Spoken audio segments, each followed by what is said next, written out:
그들이 와서 시온의 높은 곳에서 찬송하며 여호와의 복 곧 곡식과 새 포도주와 기름과 어린 양의 떼와 소의 떼를 얻고 크게 기뻐하리라. 그 심령은 물된 동산 같겠고 다시는 근심이 없으리로다 할지어다. 우리가 구약 성경 예언서를 묵상하다 보면 큰 구원의 한 틀을 발견하게 됩니다.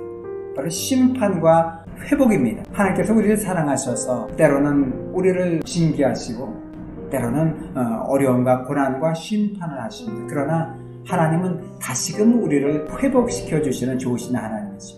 우리의 신앙을 성장시키기 위해서입니다. 회복된 나라에는 하나님의 의로운 통치가 나타나고 모든 백성이 하나님을 섬기면서 평화와 복을 누리게 되는 것입니다. 하나님은 이들을 새로운 회복의 공동체로 세우시고 그들과 새 언약을 약속하셨습니다. 하나님께서 때를 따라 교회 공동체를 세워주십니다. 그리고 그 공동체를 섬길 지체를 때를 따라 불러 모아주시는 것입니다. 그래서 교회의 지체가 되게 하시는 거죠. 그리고 말씀과 예배를 통해서 그 언약을 갱신하면서 우리가 전진해 나가는 것, 그것이 바로 우리의 신앙생활이요, 우리가 복을 받고 하나님의 나라를 확장시키는 길이라는 것입니다. 오늘 본문은 심령의 복임한 상태를 무리는 계곡과 물된 동산 같다고 표현하고 있습니다. 오늘 12절 하반절 말씀에 보면 그 심령은 물된 동산 같겠고 다시는 근심이 없으리로다 할지어다 그랬습니다. 여러분, 물의 의미가 뭡니까? 물은 충만함을 의미하죠. 풍성함을 의미합니다. 또 흐르는 성질이 있어요. 또 물은 생명을 살리는 요소가 되는 것이죠. 사람이 물 없이는 살 수가 없죠. 바로 예레미야는 하나님을 생수의 근원이라고 말하고 있고 생명의 주인 되심을 물로서 표현하고 있다는 거죠. 물은 바로 여러분 성령을 상징하는 것입니다. 물된 동사는 우리 심령이 성령으로 충만한 상태를 말하는 거예요. 여러분, 우리 심령이 물된 동산이 되면 우리를 두렵게 하는 모든 근심과 염려는 일순간에 사라지게 되는 것입니다. 지금 이스라엘 백성들은 광야가 많은 바벨론의 포로로 지금 잡혀가 있는 상태입니다. 본문을 보면 바벨론은 물이 전혀 없는 건조하고 광야가 많은 곳입니다.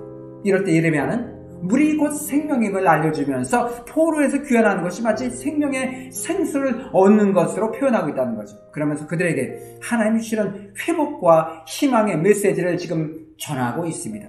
여러분, 눈에 모를 심을 때 먼저 물을 대어야 되잖아요.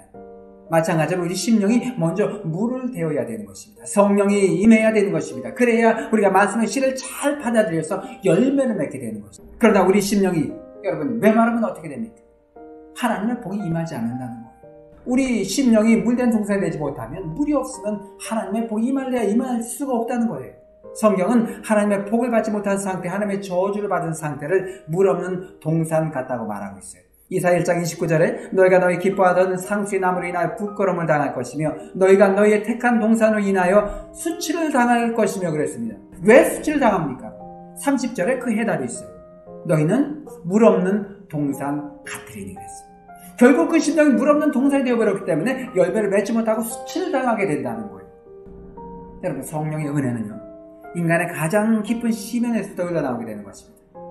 하나님은 생명 중의 생명이에요. 하나님은 창조되지 않은 생명이에요. 그래서 모든 생명은 창조되지 않은 생명, 바로 하나님의 덕을 힘입어서 살고 기동하게 되는 거예요. 우리가 살아있는 것은 바로 주님이 살아있게 하시기 때문에 우리가 지금 숨을 쉬고 살아있게 되는 것입니다. 하나님이 부르시면 우리는 하던 일 다 멈춰두고 주님 곁으로 갈 수밖에 없는 연약한 존재라는 사실이지. 우리의 목마름을 채워주는 생수는 하나님과의 만남을 통한 성령의 은혜입니다. 영혼의 생수가 여러분 1년 동안 우리에게 있었기에 지난 한 해를 우리가 살 수가 있었습니다.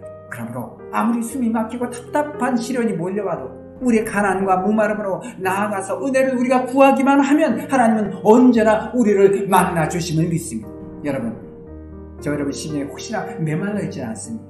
그래서 말씀을 들어도 감동이 없고 어느 때부터인가 찬양을 해도 영 은혜가 임하지 않습니까? 하나님을 떠나있지 않습니까? 우리 마음밭이 그렇다면 결코 우리는 열매를 맺을 수 없다는 거예요. 먼저 우리 심령이 옥토가 되어야 되는 것입니다. 우리 심령에 물이 임해야 되는 거예요. 성령이 임해야 되는 것입니다. 그러면서 우리는 더 깊이 주님을 만나야 돼요.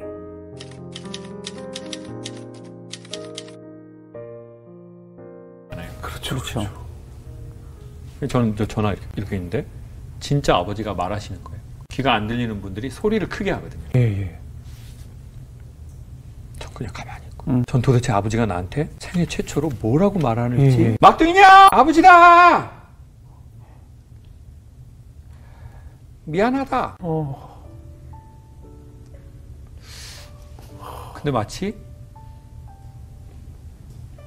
하나님이 창욱이니?